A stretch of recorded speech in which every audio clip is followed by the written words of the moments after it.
Ask yourself, what would my life look like if I centered Allah over men?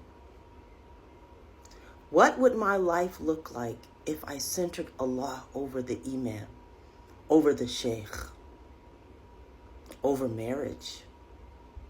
What would my marriage look like if I centered Allah over my husband?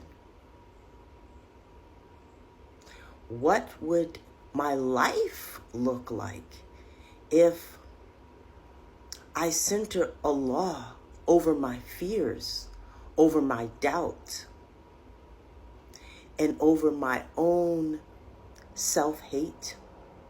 Because, sisters, let's just be honest.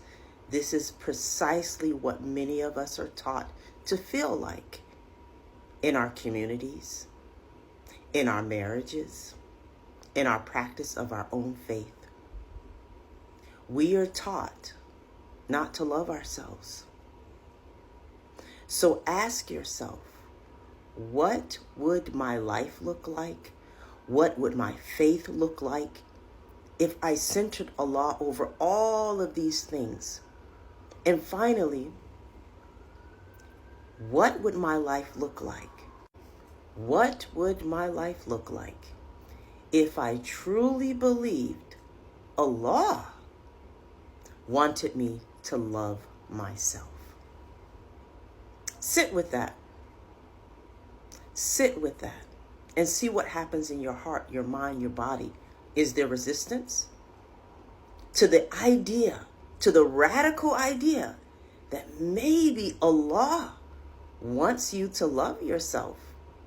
Maybe Allah wants you to be good and happy, satisfied, content, joyful in life, in your faith, in your marriage. And if that's hard to believe, maybe you can think of it like this. If I truly believed that Allah loved me as much as I assume He loves men, what would I do differently? What would I feel differently?